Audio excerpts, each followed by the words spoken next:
Hello everyone. So today we are going to be taking apart my track Scared, production-wise, probably a little bit of mix-wise as well.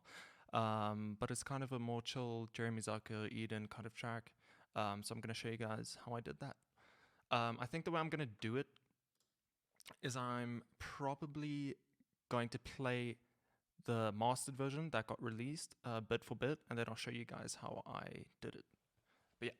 Also, my hair's been incredibly annoying because I'm growing it out, so I'm going to put on this hat I bought when I was like, I don't know, 14. Okay, now we just wait for the project to open, which is probably going to take a while. Alright, so we're in. So this is the track, or the project, sorry. This is about, 87 tracks, so it's not too big. I wanted to keep it more stripped down. So that's what I did. I did use, not stripped down like acoustic wise, but there's not too many, sounds. It's more just sounds that come in and go out and come back in later in the song. So the most interesting part in the song that's probably not too common in many types of music is the intro.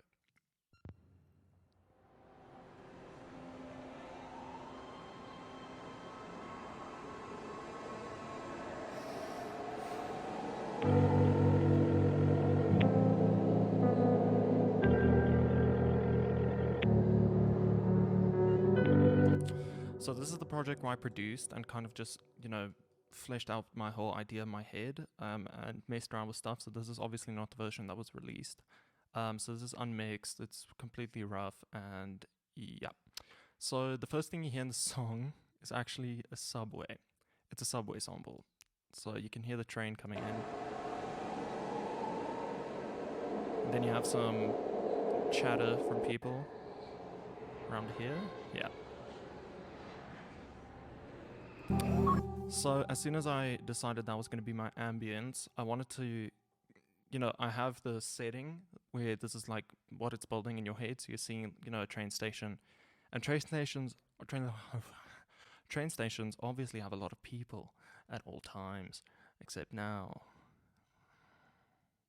I wanted to paint a picture of somebody, that just feels super lonely. So you have this. Let me just dim it down a little bit so I can talk over it. I have this, which is pulling out the setting.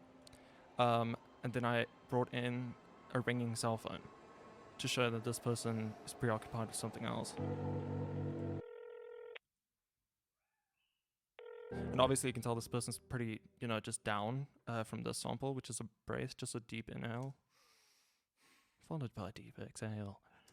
Kind of sounds like me. But it's not me. Wow. I don't know, yeah. So that's pretty much what I did. Instrumental wise, it's literally just this electric piano. Let me just bring the level back up. It's just this electric piano. 2 scenes, one going to reverb plate, another one going to aux 3. It's probably a delay. I can't find aux 3, whatever. So there's that, and I have a super reverbed guitar line, which is this.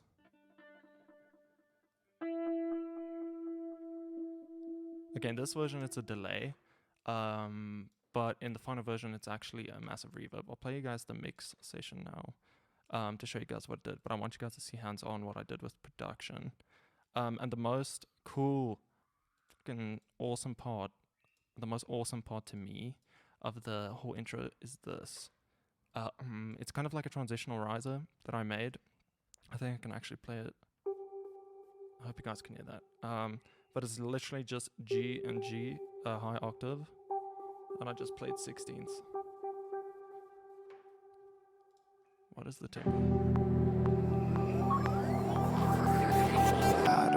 And then I added automation. So you can hear it goes from swooshy and kind of to the sharp, to this super sharp noise. And the way I did that is I put on a bit crusher and I automated the resolution of the sound. If you guys don't know, a bit crusher distorts a sound, but at the same time is taking down the quality, sonically. It's sonically just removing the little, yeah. So as I was progressing in time, the resolution is just dropping more and more. It went from 12 bits to 3 bits, so that's kind of crazy. So that's what's causing it to sound so sharp and pretty much just changing the whole sound overall. And as I did that, I also added some drive to it, you know, just to keep that rising volume, keep the rising volume of like a riser. Yeah, I'm not good at this. And that is pretty much that. Obviously layered with some more risers. This is a synth riser. This one, it's just a pad from Serum. Then I made one with the guitar, a reversed guitar. And I turned the subway into another one. You know, just to give it that vibe. To add the space and just make it big. Hold on, let me change sessions. Alright, now we got the mix session open, so this is where I mixed it. It's obviously refined a lot, and it's loads of folders and stuff. So obviously this one's a bit more, you know, organized and just much better for workflow. But I'll open it all so you guys can see the mixer. Holy crap, there's so many. 103 tracks, that's actually not that many. It just takes so long to open this. Okay, oh, there's 108. Okay, so here's my mixer. You can see most of this stuff isn't too badly processed. It's probably because I bounce it out, so my CPU, you know, has fucking life. But yeah, it's not too. The biggest one's obviously my vocal chain. Because at this point I wasn't too great at mixing. I was decent, but you can see obviously I'm doing a lot of stuff to get the sound that I want, which I could probably have done with, you know, 4 less plugins now. But yeah, it's whatever. I'm not going to show you guys the verse. The verse is pretty straightforward. It's just an electric piano, a top line from another piano, and vocals. That's pretty much all it is. So I'm going to go straight into pre-chorus. I'm not going to close all of these again. Honest, I don't know who I am without him. The reverb is off for the main line. Whatever, I'm not going to look for it now. I don't know why. Leads. Okay, never mind, I'm going to get it now. Lead. Is this? Yeah, it is. Oh, it's because I don't have Valhalla anymore. Long story. So let me just remake this real quick.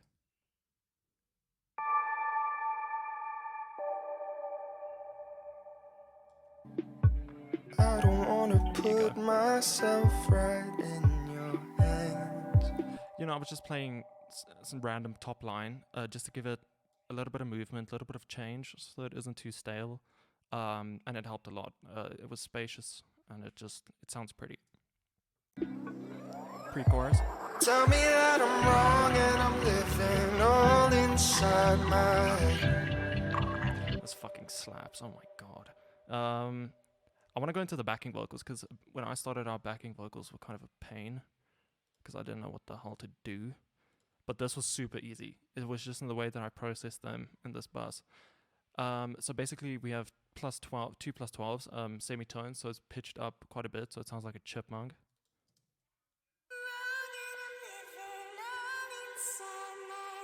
So that's just my vocal pitched up, and then I have 2 more that'll pitch down. Tell me that there's nothing I could say that'll scare you. So it sounds super cool. I'm kind of a fan of that kind of sound. I know people don't really like that sometimes, but the artificial pitching just gives it, I don't know, I like the way it sounds, and it reminds me of Black Bear, obviously, because he uses that a lot. But yeah, so the high-pitched ones are hard left and hard right, just to give space to the vocal, and the lower ones are a little bit left, a little bit right, so just keeping the main vocal central, so it's not too difficult to mix. And let's see how it sounds in context with the main vocal. Tell me that I'm wrong and I'm living all inside my head. It just glues it so well, and it makes it strong. Tell me that there's nothing I could say. And obviously loads of reverb and delay to keep that spaciousness. But I just wanted to show you, you don't need that many stacks, obviously. I used to think you need to layer upon layer of backing vocals to make it nice and big. But it's all in how you process it. And I processed all these backing vocals in a bus to glue it together with compression, A1176 to be specific. And I don't think I'm doing too much. I'm probably doing about 3 dB. Wrong and I'm living all inside my Yeah, about 3 to 5 dBs of gain reduction. And EQ is probably just basic cutting out low end, some mud and some harshness at 1K.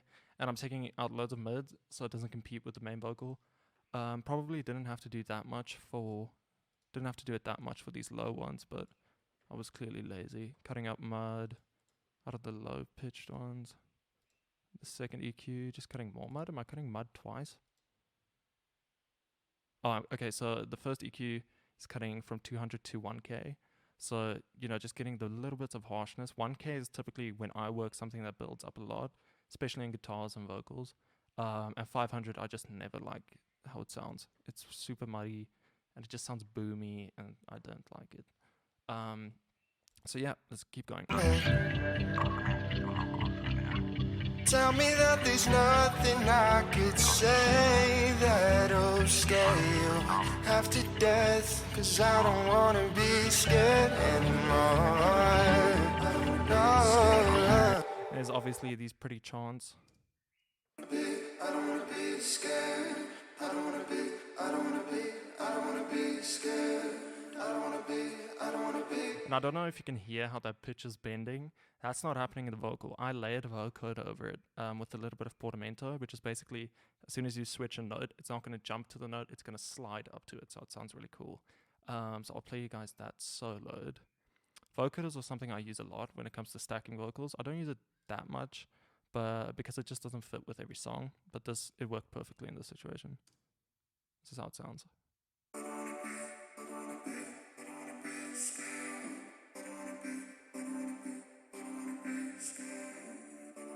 You can hear it there.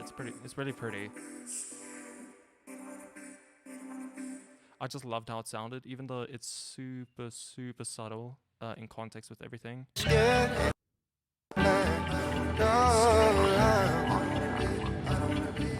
don't wanna be scared. You can kind of hear it if you really focus and look for it in the mix, but otherwise it's just something subtle that I kept in there for myself because it's too cool not to have in there. And another thing I do in a lot of songs, which is kind of unorthodox, just because, it's not musical, but I love it because I like my songs to tell a story or kind of like create a movie scene because I'm obsessed with movies. So, yeah, this is it. It's kind of cringe listening to myself, but it usually means a lot to me, or super personal stuff, because obviously that's a nice thing to fill in ambience and just create intimacy, but you can see it's called confession, because when I use it, I usually kind of kill two birds with one stone. I'm using it for ambience, and then I'm ranting about something, or I'm just getting stuff off of my chest, and it gives me comfort to do that because it's being drowned out by everything else, so nobody will ever really know what I'm saying, unless they somehow can isolate it, which I hope you don't do. Please don't do that. And this one was also done in my native language, so I knew across the world people weren't going to understand it, so that was super nice. But I like doing it. It just makes my songs more personal and literally makes it a piece of myself. So yeah, that's what I did. It's not hard to process this way. You can see, obviously, I've printed it out now, but I usually run it through an amp. Then I do a band pass around, I don't know, like 500 to 2K maybe. You'll definitely be able to find the sound you're looking for if you just play around with it, because obviously I'm going for a sound that sounds like it's coming out of a phone, or, like it's voicemail, or a vintage interview recorded on, a plastic bottle and a tape of string. So yeah, it's easy. That's what I'm getting at. And just distort it, you'll be fine. And then obviously I'm bringing in some familiarity with this sample again. Vox spread is something I use sometimes to give my vocal a little bit more of worth. And this one actually reverbed a lot. But it worked out well. see if I take it away. Tell me that there's nothing I could say that'll. It makes a massive difference to me, at least. In the sides, there's just a lot of more information going on, and it's subtle. But if I take it away, it just doesn't sound the same. And then yeah, let's get to the big part. The part that I never thought was going to be in the song until I played it the first time, and I was like, I have to keep this. So I kind of knew I didn't want my chorus to be vocally driven as I got to this point when I finished the pre-chorus, and I was like, oh, what do I do now? Because I had this feeling I wanted to be a kind of drop, but not, future bass kind of EDM, but a more heartfelt kind of intimate thing. And this is what I came up with.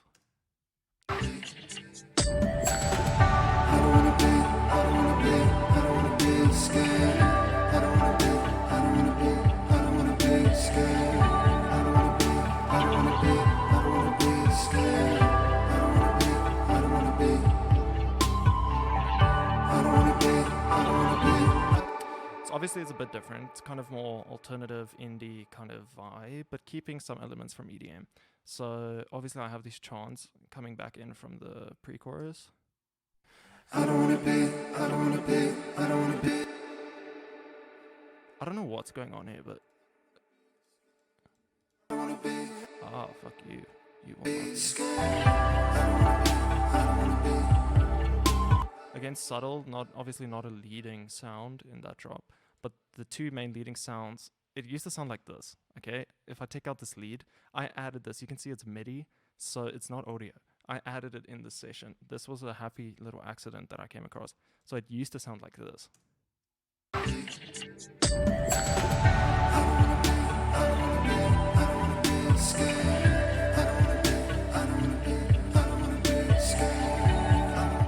You know, it's not bad, but it's kind of stale.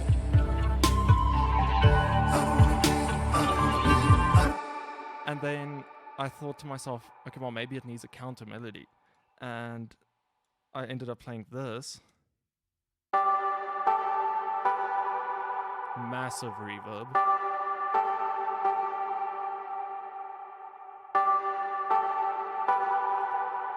So I'm going to play you guys the chorus without it, and then I'm going to bring it in, and you can hear for yourself the difference it makes.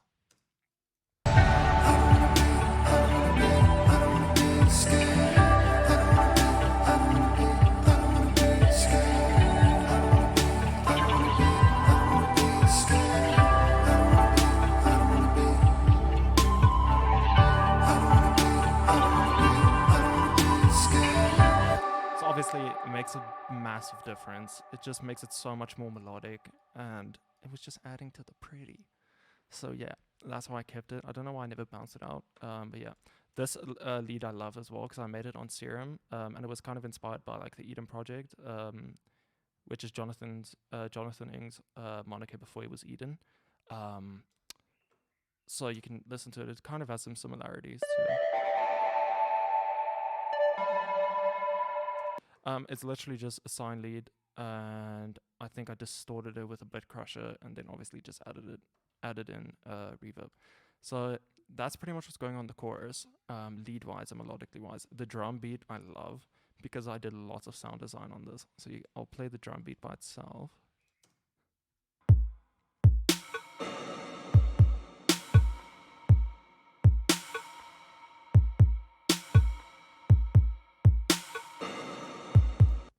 So that massive sound, this one, that little, that one, it's actually an open hat, as you can see by the title. But I added distortion to it, a big reverb, and then added more distortion to it, and it kind of became an impact, and I loved how it sounded. It just added so much dimension.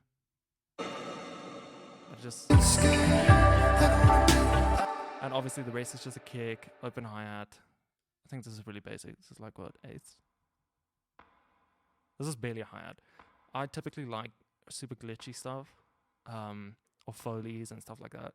Snare is just super fat. So the hi-hat's going on the offbeat. It's a really basic, it's a super basic drum beat. I layered my snare with a side stick. I added another snare for the drop, which is kind of a bell thingy, but it sounds really cool. I forgot that's in there. Another snare, which is kind of a side stick with a weird chamber on it. See, I use a lot of weird stuff. You guys can see conventional stuff doesn't necessarily make nice music. You need to be creative. Just don't be scared to do stuff like that. No matter who says you're dumb or doing stupid shit, just tell them, fuck you. Okay, once again, I'm not going to go into the verses. It's literally just an electric piano, vocals, and a piano top line. That's all it is. But another interesting part of the song, and actually the last one that I want to talk about, is the outro. And nobody wants love when they're not whole. 'Cause I'm not worth it. Yeah, I don't deserve it. I'll push you further than I know I could. And tell myself that I did something good. So you can hear the vocal isn't perfectly noise gated, so you can hear some background noises and like little pops and stuff. Because when I record vocals, I'm literally standing right here or sitting here. Even though sitting while recording vocals isn't the perfect way to do it, but it sounds good and I'm comfortable. So yeah, pre-chorus melody again in the background.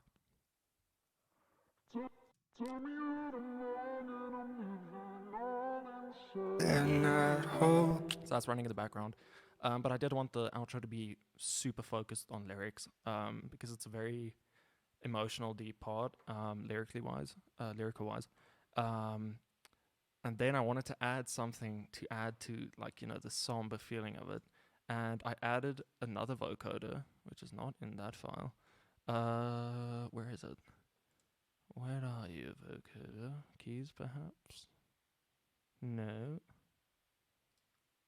Effects? I doubt it. If it's in here, I'm gonna be mad. I guess not in here. Rises, chant, ad-libs, drum fills, leads, bass, bridge backing vocals. Okay, so I added a vocoder, but I wanted it to sound like kind of somber, and it actually ended up sounding kind of eerie, but I really liked it. So listen to this.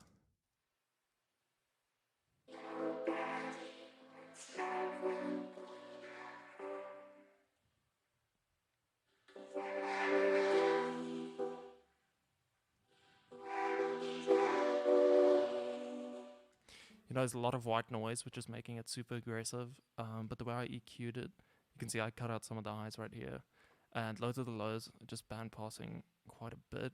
You know, there's a low decibel octave right here, so it's letting through loads of highs. But I cut out the sharpness because the white noise was causing it to be super harsh, and I didn't want it to be that bright, you know, because I was afraid it was not going to sound, you know, sad enough. But when you put it over everything else, you can barely hear it. And nobody wants love when they're not whole. I got another pitched vocal, 'Cause I'm not worth it. distorted to absolute shit. Yeah. So the low one's a little bit panned to the left, high one's a little bit to the right, and it's contrasting each other a lot because the low one is super smooth, reverbed, and the high one is super dry and distorted and just, yeah. I don't even think I meant to do it that way, but it sounds really nice. And then obviously the vocoder is kind of just bridging it, bridging them together to make it super cohesive. And yeah, that's pretty much all that needs explaining in this track. The rest is pretty self-explanatory. So I hope you guys enjoyed this. And if you guys want to hear the full track, I'll leave a link to the EP, the whole EP, and obviously just remember the song's called Scared. If that's something you're interested in hearing. But if you guys did enjoy this video, please let me know by liking it or whatever, just so I can figure out what you guys want to see. If you guys want to see more tutorials, if you guys want to see like a video of me making a song live, you know, anything like that. I'm really open to anything. Quarantine's been super boring. I'd love to do something right now. So yeah, I'm gonna go edit this. Have a great day. No. I can't remember the saying in the show. Have a great day. Yeah, okay, bye.